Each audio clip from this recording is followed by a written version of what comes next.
Now, the way I have approached it is to try and keep that to the minimum and then do the right things faster, not do the wrong things. There's something that I have always believed in is pushing hard doesn't solve the problem quickly.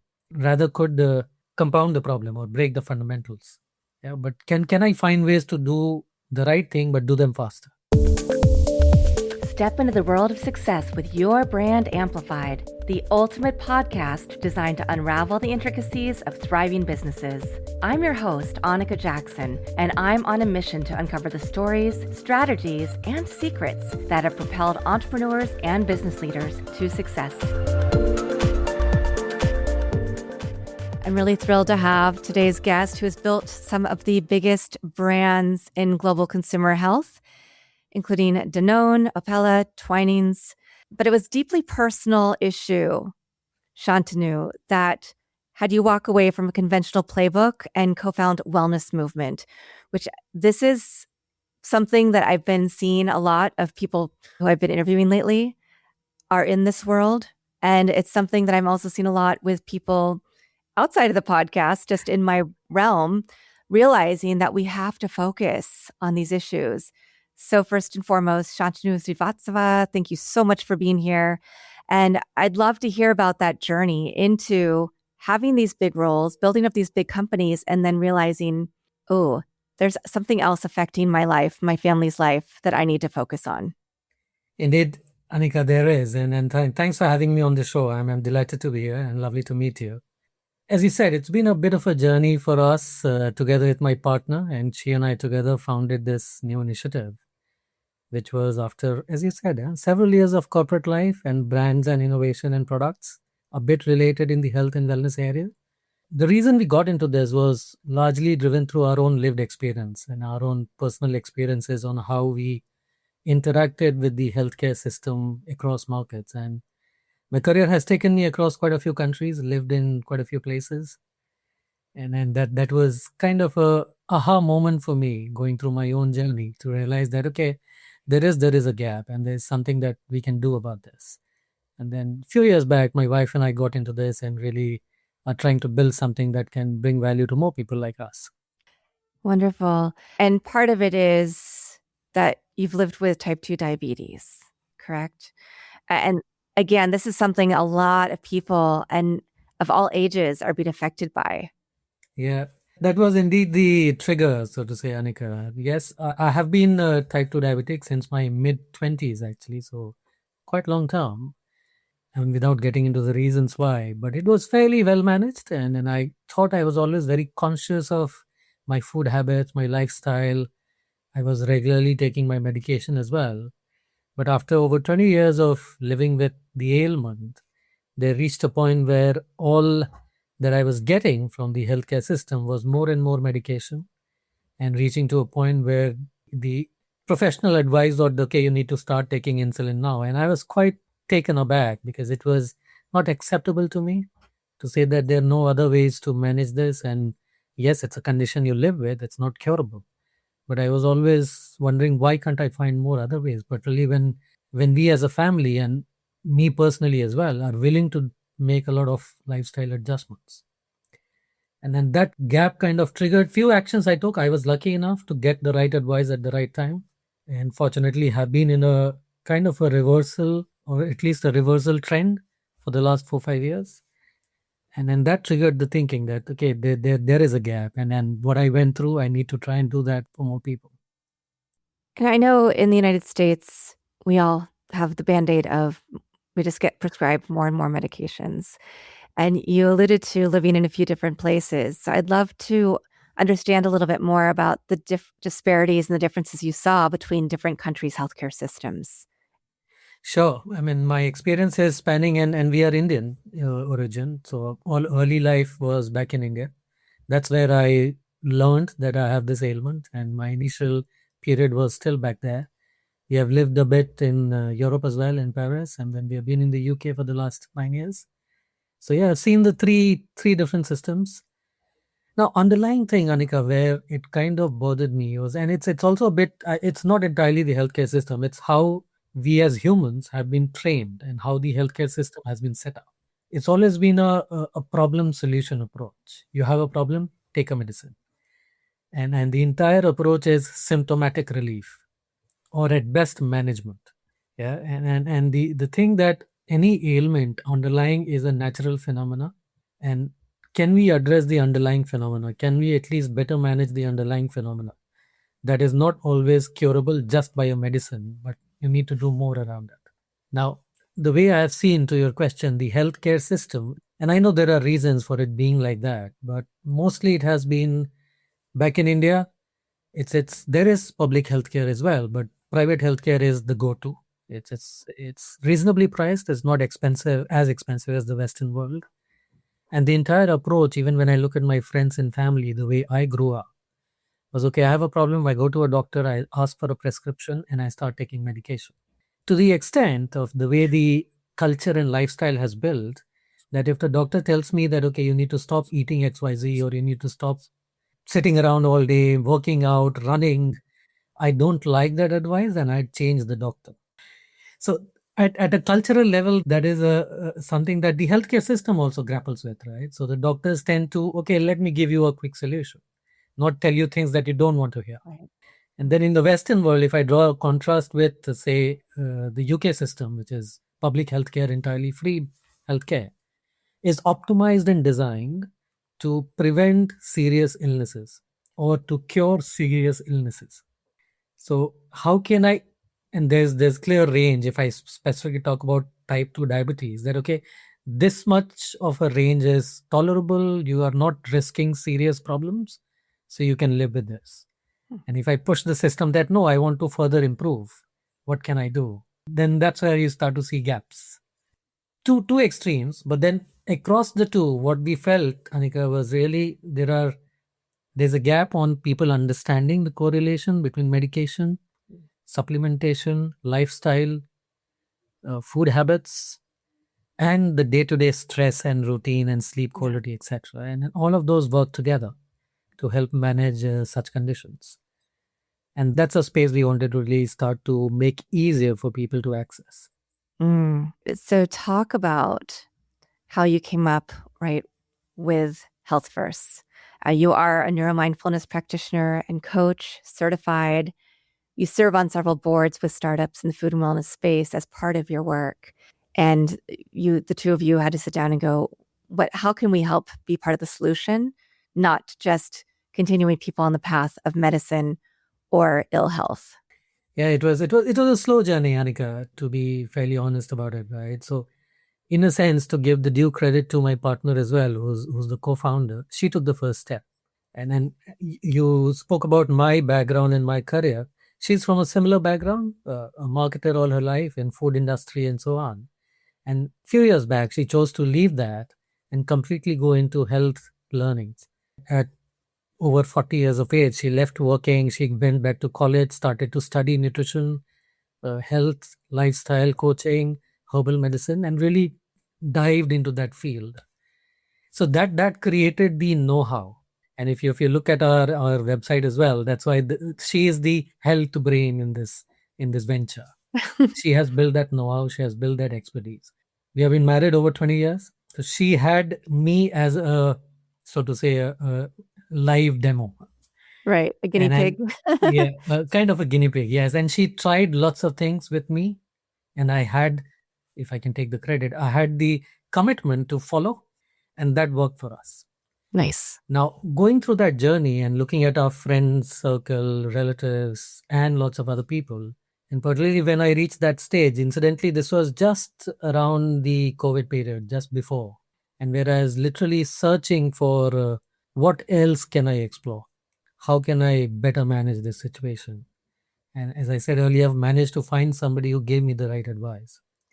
The lockdown period, it's a strange thing to say, but the lockdown period helped because I had surplus time and I could do a lot of things.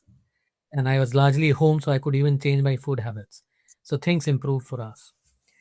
Then we thought that, okay, what was the things that I was missing when I was trying to address this? One was access to the right, so to say, basic knowledge and understanding. Yes, my partner's knowledge helped, but that's not accessible to everyone. Even when I was trying to reach out and figure out being a vegetarian, of Indian origin, my food habits were very carb heavy. And I was trying to explore how do I change that. And eating meat is not the solution for me because I'm a vegetarian. And then I figured out how to do that on lifestyle, on sleep, similarly, and even on medication. So I'm not at all off medication, and I'm not claiming that is the right thing to do instantly. But what medication interacts with what kind of supplements and what kind of food, and how can that combination be optimized? These kind of things. So we kind of figured out the gaps through our own experience and through various interactions. And that's when we start to say, okay, we need to create an ecosystem, a movement which addresses all the gaps. It's not about coming up with one product and trying to sell it, but create the ecosystem where somebody like me in the future has easy access to the ecosystem that can support him or her. Last point on this, the reason the name Healthverse, and it was, and then we as a family are quite a big movie buff, to be honest about it. We were regular followers of the multiverse universe, all the movies, and then that triggered the idea, and we thought that there should be a similar health verse, Yes. and that's how we came up with the name. Well, I relate to so many things that you've said about figuring out, when we have the time to be really intentional, we can really optimize our health. But then when we layer on various parts of life, kids, work, other family members, friends, what kind of food supply we have around us, what kind of medical we have around us. It can get very complicated very fast. And then that's when we look back at our pictures and go, that's when I was in optimal health. And I wish I could get back there.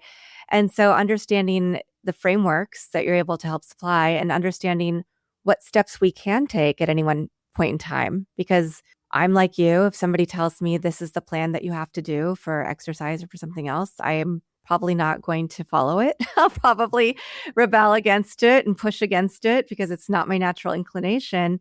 So for me, this is something I feel like not just me, but everybody listening is probably looking at constantly is what are those tweaks we can make? How do we take those baby steps? So can you walk us through that process of, obviously you lived it and then you and your partner figured out what we can put together so that other people can experience this. So I'd love to hear what is the first step in that process and what does that look like? And I'm sure it's a little individual for different people. To clarify, Anika, are you asking about my journey on managing diabetes or our journey on creating Healthverse? The journey on creating Healthverse. So the gaps or the steps we took on Healthverse, first, yes, of course, thinking about what is the concept, what is the idea, and as I mentioned, inspired by multiverse, the Healthverse. Now, thinking through our journey and talking to people who were on similar journeys, there were 4 gaps we identified which were actionable and which would create that ecosystem. First is a self-learning resource. Now, many a times it happens, and more so in today's time of now AI, a few years back, Google, etc. There's a lot of information out there. So access to information is not the problem. Credible information that is relevant to my situation is always the challenge. And so what first thing we said, okay, let's try to create a self-learning platform where for relevant healthcare topics, people can get their first level of insight and knowledge. It's not intended to be a deep dive and a complete detailed diagnosis on situations. But for a starter, it gives you a deep enough insight to understand your situation and why it happens and what are the surrounding influences that trigger it or deteriorate it over time, including some provocative things that people might not want to hear. That creates a good understanding. Then we said, okay, once people have that understanding, what is the next thing they'd like to do is there's always merit in still a human conversation. And you want access to people who can reconfirm, challenge, validate your understanding or build on it. There are enough and more health practitioners, health coaches, and people out there. Here again, the problem tends to be not paucity, but plenty. Right? Who do I talk to and who can I trust? Our intent is to build that consultation platform as well as the second pillar. So, and then my partner is one of them, but through her network, through our network, we are looking at really genuine people who are committed to helping others, not just consultation for the sake of it. and try and get them on the panel.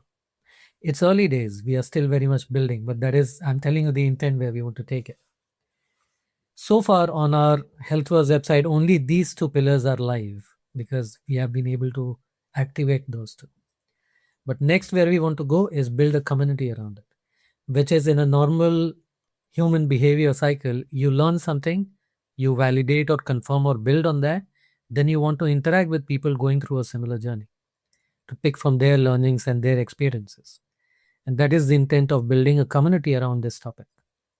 Think of people exploring all kind of alternate healthcare avenues, Right. be it acupuncture, TCM, yoga, mindfulness, meditation, alternate medicines, or even pharma space. And how can all that come together to create a 2 plus 2 5 effect? And then the next thing we want to do, which is still some distance away, is actually come up with the right product solution, think supplements or functional foods, which can bring the final solution. And then all the pillars of the ecosystem should connect and complement each other. Insurance isn't one size fits all. That's why drivers have enjoyed Progressive's Name Your Price tool for years now. With the Name Your Price tool, you tell them what you want to pay, and they'll show you options that fit your budget. So whether you're picking out your first policy or just looking for something that works better for you and your family, they make it easy to see your options. Visit Progressive.com. Find a rate that works for you with the Name Your Price tool. Progressive Casualty Insurance Company and Affiliates. Price and coverage match limited by state law. That's beautiful because you're helping meet people where they're at every step of the way, including with the right practitioners for them. And it's not just AI telling you what to do, right? It's that human to human connection that's so much more meaningful. And then the community. I think we all do better when we have community to bounce ideas off of, to commiserate with, to have ask questions to based on their experiences, right? And then also to affirm what we're doing and to get the kudos and the people cheering when we are getting into better health. And that's for any kind of system, whether it's health, wellness, business, coaching, whatever it might be. You have a really clear strategy and outline. Is it starting as a global movement? Is this starting as something that you're trying out first in the UK? No, we're trying it out small scale, and we are based in the UK. So right now we are trying to build that community, build that following in the UK. And given our Indian origin and a big network back there as well. So what I'd say, and these are two very diverse markets, very different lifestyles and food habits. So you're trying to build this in UK and in India, small steps, baby steps, and then depending how it goes, we will see where to go next. Yeah. Well, and you mentioned that your wife is the health brain and you are known as the growth brain. So what does growth look like for a wellness movement versus a traditional consumer brand where you both have had backgrounds and an experience in? And where do you think those two worlds do intersect? Well, the good thing, and I'm leveraging on my corporate experience here as well. The good thing is, in recent years, the two have started to overlap a lot more than if I rewind, say, 5-7 years back. Lots of brands, lots of organizations I see now are genuinely starting to engage with the community and be more purpose-led than just product selling led. So the intersection point, or the way I see it, is when I say we want to build a movement, we are not starting by saying I want to sell a product. Mm-hmm. And then sincerely, and the way we have gone about this is, as I said, so I'm still doing other things as well. My wife, my partner is also working still. So this is not a full-time venture, and we are deliberately not trying to put financial pressure on this straight away, because that might compromise the purpose that we have defined. So our first intent is build that community, genuinely find few people who we can feel proud of, that yeah, that person feels we have helped them, and then use that understanding to further grow and build. We will down the line get to a business and a P&L, and hopefully that will be profitable, but that is down the line. And on the other end, consumer brands start with, okay, I have a business to run and money to make. They grow, they get to a sustainable scale, and then they start to expand and engage. Yeah. So the starting point is two ends of the spectrum, so to say. But as I opened by saying, what I feel good about is that convergence is happening more and more. And more, particularly heritage brands, some of the biggest brands, are coming more into the community and working with them rather than talking to them. Yeah, I've seen a lot of articles recently about brands like Doritos and Frito-Lays and other brands like that taking some of their products off the shelves, which are full of dyes, which are products that are a little bit worse than the other versions of their products, I guess you could say. And I think that's really important. And I also appreciate that we're starting to see more influence from other countries because we know that Europe has more stringent policies as to what colors you can put into your food that are not natural, right? Or ingredients. And I think that is starting to carry over in the United States, which is really lovely. So we see what you're saying in action. And that's a case of brands doing things, perhaps course correcting or coming back to the right, quote, way of doing things. You are taking the time to very intentionally build your brand and be really deliberate and smart each piece of the puzzle, right? Each step along the way, so that you're not going to have some of these perhaps brand mistakes or hiccups that larger brands can have. You also, besides the corporate experience and building this yourself, you serve on different boards, as I said earlier, for different food and wellness startups. What is a common mistake that you see founders make when it comes to their brands? In the startup world, Anika, and that's something I have observed across, right? So and which is true to some extent with big companies and big brands as well, but applies more in the startup ecosystem. Now, what is the reason to start a business from scratch? And many a times I have seen in my experiences, the reason is either, and it's happening a lot in the tech world as well, right? You have a product which is a tech breakthrough or a unique new solution that you have developed. Or if I go into consumer goods, then some new ingredient or some new claim that has become viable because of regulation change or because of the mix. It then moves on to figuring out who do I want to sell to and how do I sell it to that person. And then that's something in my advisory roles I always push back on. That yes, it's okay to start with a product idea and then great to have it. But the next step, the immediate next step needs to be what I like to say, who, what, and why. And that needs to really thought through, right? Because I might have a great product and a great idea. I need to be clear on who am I going to serve, what value will I deliver to them, and why will they choose me. Not being able to think through all three of these, the who, what, and why, is the challenge I see a lot in the startup world. Whether it's B2C or B2B, I apply and just the who changes, right? It's consumer or businesses or whatever. But that is the rigor that I try to drive in my advisory roles. Yeah.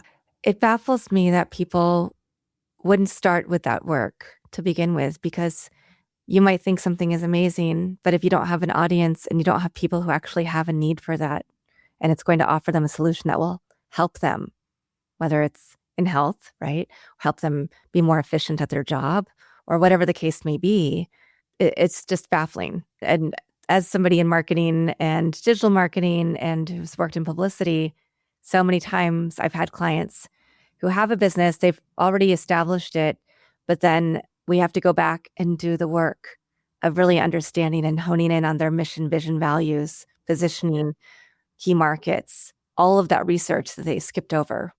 Yeah, and it's to be fair for them, and I've been part of that space in my career as well, right? When you have a great idea, when you have a great product, it's fair to get passionate about it, Yeah. and it's fair to just want to run with it.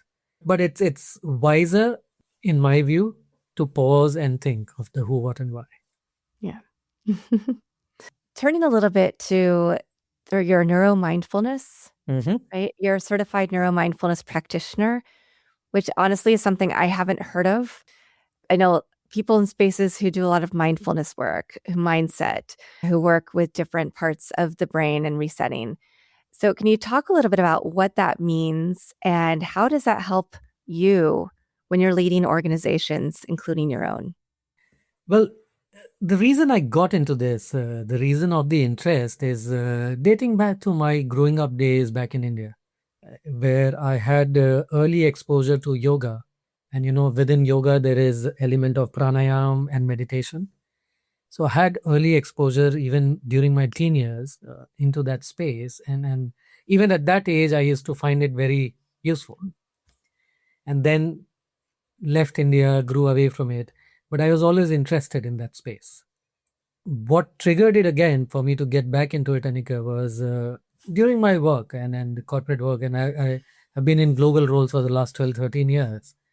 So a lot of travel, fair degree of stress, I would say, fair degree of difficult situation management. Because of travel, food habits are disturbed, sleep is disturbed, so on. So there was a moment where I felt, no, I need to find my grounding and I need to figure out why I do what I do, why I react the way I react, why I get stressed about certain situations, and how I should handle it. So the reason I got into this was to figure out my own life and manage my own stress and my own environment. Once I got into it and I got some insights and how the neural system works, how people behave, why they do what they do, and what are the default response systems in our body and mind and how it affects, I was able to apply some of it into my own life and my own habits. I have led teams, I've worked with very diverse set of people as well. And then I started to see those patterns in people I was working closely with. And I started to see, or rather understand deeply, some reactions which on the face of it seem like weird maybe, and upsetting or annoying or irritating at times. But then once you understand that, you start to see deeper and you start to connect the dots and see why a person is reacting, behaving in a certain way. That's when I did further deep dive and started do the further degree and study on becoming a coach around it and a senior practitioner around it. And then over time I started to apply it. So I don't use it professionally. It's not like a professional service that I get into around mindfulness and coaching, but I use it for my own environment, my teams, people I work with. Wherever I see the openness, I've changed companies, I've changed roles, new teams. I use these fundamentals to build trust. I use these fundamentals to manage stressful situation and help people manage stressful situations, and also to navigate through different cultures. Being in international environment and in global roles, it's normal human tendency as an Indian. I might have a different response to the same thing versus you. And being able to understand that and why you or I react the way we do really helps navigate through that.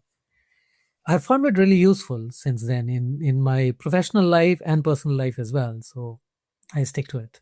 Yeah, wonderful. I'm multicultural, so I'm actually Thai and Lao on my mom's side. So I have that culture, I have the American culture, and then I have Zen practice, which has helped me when I'm in those stressful situations as well to take a step back and reflect. And it just changes the way that you think, the way that you look at the world, Yeah. the attitude that you'll bring to a situation that could be quite complex, as you said, dealing with people from all over in these organizational roles that you have. So I applaud you for figuring out how to weave that into your leadership style. Thank you so much, Anika. And lovely to hear you're from multiple cultural background as well. Yeah. And you're into Zen as well?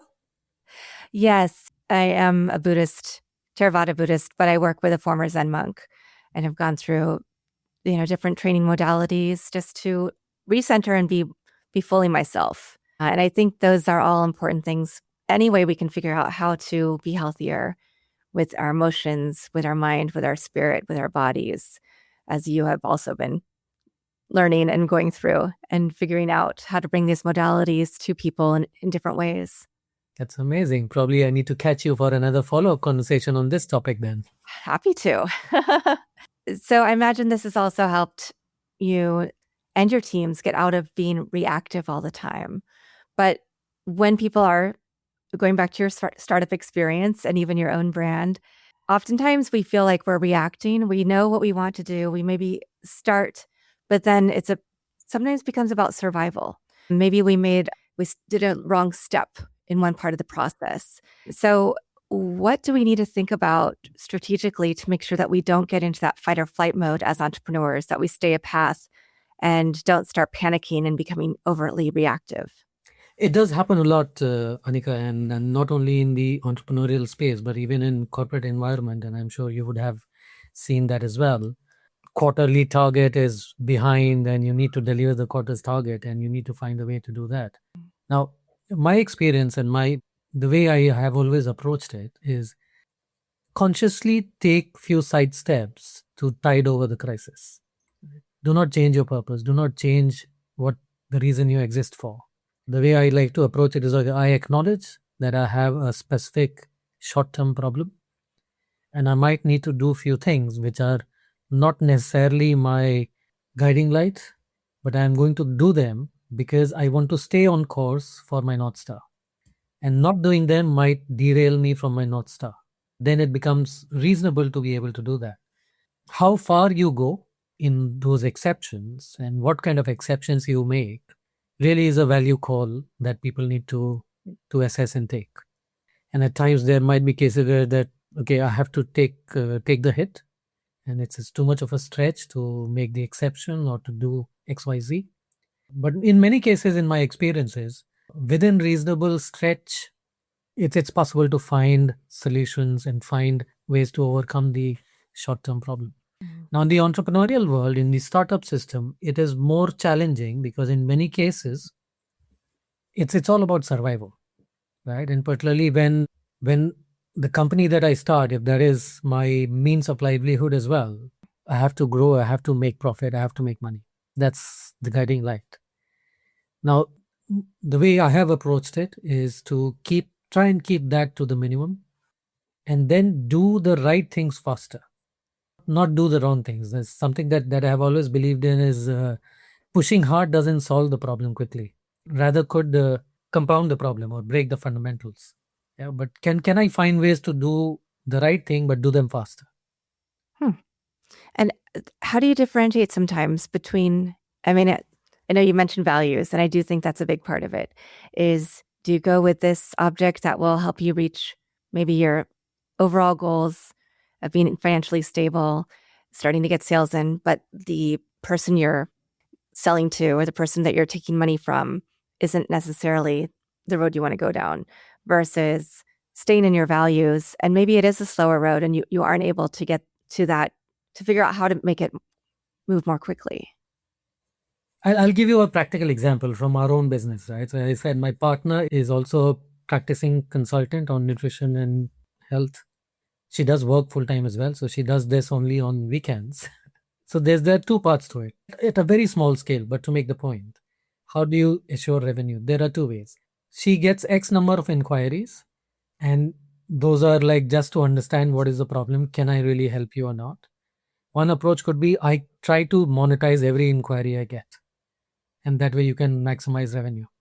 The other is if I get 10 inquiries and I have 10 initial calls, and 4 of them I realize that, okay, I cannot help you. So I would rather tell you, okay, go to somebody else or do X for something else. Being able to take that call is the right thing to do. Now, still, if I have financial pressure, I would try to get more inquiries in so that I can still say politely decline where I feel I cannot help, rather than accepting every inquiry even and trying to just make the money and give advice, even if though I know that I cannot genuinely help the person. Yeah. So a small example, but that is what I mean by trying to do more of the right thing rather than leveraging every revenue opportunity. Yeah. Oh, that makes a lot of sense. And I love that example. So thank you for sharing that with us. Wellness and health. As we mentioned at the very beginning, we hear a lot about this nowadays. We see big brands trying to showcase the things they're doing that will be healthier for everybody. I have a lot of guests that I speak to. I see a lot of people in my life practicing different modalities. So the space can be fairly saturated. How do you make sure that health first, the things that you're putting into the world, aren't just going to go off of trends, and that you are creating a brand that really becomes recognized for the intentionality and the honesty and transparency and the community that you're putting into it? Yeah, and you're right, Anika. There's the health and wellness space is really booming, and that's the great part. That's the good part, and that does represent rising consciousness around it and increasing effort being made to do something around it. Now, not everyone will survive, and we could be one of them who don't survive, and I completely acknowledge that. But where I see a bit of a gap still, and particularly if I talk of, I wouldn't name any brands, but if I talk of a lot of tech powered health services or platforms or appliances, apps, which are focused on measurement, various kinds of measurements, body measurements, energy measurements, etc., etc., etc. Is measurement solving a problem? You might tell me how many calories I'm burning in a day or how many calories I'm eating, etc., etc. And you might give me a means to track that. But tracking that and knowing that data, is that going to solve my problem? Not necessarily. Yeah. So I always prefer to think that, okay, do I really solve a problem for you? Or am I just leveraging a trend which is enabled by technology or enabled by social media becoming very popular? In the health supplement space, I see a lot of traction for ingredients that become famous. Mm-hmm. It was mushrooms a few years back. There'll be something else coming up soon.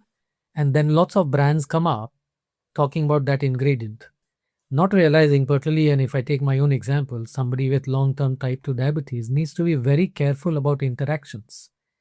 If I just go after a trend and take, say, an X ingredient, I'm taking some other medication, I'm doing few other things, how do they interact together? And is it safe for me to take that supplement, though it might be natural, etc., etc.? So for me, it's important to stay rooted to, am I genuinely helping somebody? And not with just one little part of it, but trying to give them the full picture and be honest that, can I help you? I cannot help you. I think that is, players who focus on that will last, will stand the course. Yeah, I think so too. I mean, I've tried different apps that track how many steps or how many glasses of water, track your calories, track your sleep, but don't necessarily, maybe they offer a few suggestions, but not anything that's going to help me sleep longer, not wake up in the middle of the night, right? Without perhaps medication. But the app that tracks the sleep is just telling you how many hours of a deficit you have. It's not giving you that other piece of information, right? Or, okay, you should drink this many glasses of water. Here's the calories, but maybe counting those calories in that way isn't what's right for your body and for your health situation. So your point is very well taken. I have a personal point of view on this as well, Anika, right? On all these measurement apps enabled by technology, right? There's a tendency, I'm part of that as well, right? So I'm not at all putting the blame out there. But our body signals everything that happens with us. And when we start to rely too much on technology to give us data of measurement, we start to lose that sensitivity to body signals. And that's, in our personal point of view, that's not a good thing to lose. Right. The body will tell me if I'm short of sleep. I'll feel it. And if I start to rely on a data to tell me that I'm short of sleep, I might lose that sensitivity. That's a really good point. Where do you see Health First in 5 years? Well, I'll say something philosophical around it, right? What will delight us first is to have impacted positively a sizable number of people. And if I can find another X number of people, and I will deliberately not name the figure right now, but if I'm able to find X number of people who have had long-term underlying health condition, type 2 diabetes, blood pressure, anything, and have managed to rebalance their medication lifestyle and other alternate ways and reduced their dependence on medication. So in few years' time, if we can say that, okay, we have impacted X number of people this way and positively, that will greatly delight us. And I do believe that if we are able to do that, the business will succeed. hope to bring you back on when you have launched more and you can tell us that number. I do think metrics like that are really good to measure by, just to see, did I help these people? Did I make a real impact in their lives? And then maybe you realize that that goal wasn't the goal you needed. Maybe it was more people that you actually ended up helping. Maybe it was less people, but with even deeper assistance. So that'll be a fun conversation to have when I'm looking forward to get to that number, something that we can feel proud of rather quickly. But it's a slow burn, Anika, to be fair, and that's why I'm avoiding quoting a number right now, right? Yeah. It's a slow burn. It's a slow burn. We have not even fully launched all the services and platforms that we intend to. So for those who are listening, many of whom are based in the United States, Yeah. can they still follow the journey? Can they still register on a website that they are interested in getting information? On HealthWorks? Yes. Yes, of course. I mean, we are live now. Our website is live, healthworks.uk. We are also live with our Facebook and Instagram and LinkedIn pages. I'm very much present myself on LinkedIn as well. So, and I do call myself co-founder and director of HealthWorks now on our page. And then we are starting to build that. And I'm soon almost in final stages to start a bit of social media presence as well. It's not been really active so far, but I'd love, or I'd rather very, very delightful welcome people to join us and follow us on our social media handles, and then start to share more content for them to really learn from. Yeah. Fantastic. Well, we will link in the show notes so that people know how to follow the Health First journey and to reach out to you if they have questions. Maybe somebody who's listening needs an advisor. Not that you want to add more to your plate, but I think this has been really valuable to really think through those steps we need to take. And even if somebody's been in business for a long time, it's always good to go back and take another look, refresh. And this is a message that has been really prevalent on the podcast lately, is we all need to take that time to take care of ourselves, take care of our health. If we don't do it for ourselves, no one is doing it for us. And if we don't have it for ourselves, we can't do as much for our community, for our families. So Shantanu, thank you so much for being on the show today, coming in all the way from the UK. Do you have a final thought, poem, verse, motto, words of wisdom that you'd like to share? Well, thank you so much for having me on the show, Anika. It's a pleasure to be joining this show with you. Words of wisdom, thought I'd like to leave for people is look after yourself. And yes, I know it's probably a cliche to say that, but I think in the current times and the way the environment is evolving, given the pressures around work and economy, etc., I think it's really important to prioritize health and well-being. And within that situation, do our best to really look after ourselves. Yeah, fantastic. I feel very at peace after this conversation. So thank you for bringing that energy to the show. Hopefully everybody else who's listening or watching this episode feels the same. Be sure to connect, follow Health First, connect with Shantanu on LinkedIn, and leave us a rating review. Share this episode if you liked it so that more people can discover Your Brand Amplified. I'll be back again in a few days with another amazing guest to share their story and their journey with you. Thanks for listening or watching to this episode of Your Brand Amplified. Don't forget to leave us a rating or review on your favorite podcast listening platform. And if you want to learn more, check us out at yourbrangamplified.com.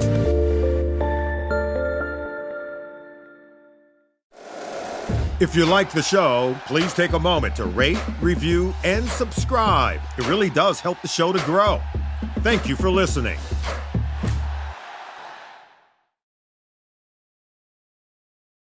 If you're serious about leadership, legacy, and building wealth with structure, you need to check out the CJ Moneyway Show. Hosted by CJ Moneyway, this podcast features powerful conversations with entrepreneurs, doctors, strategists, and global thought leaders who break down what it really takes to win without losing your integrity. This isn't surface motivation. It's discipline, clarity, execution. If you're ready to think bigger, build smarter, and lead with intention, tap into the CJ Moneyway Show, available wherever you get your podcasts.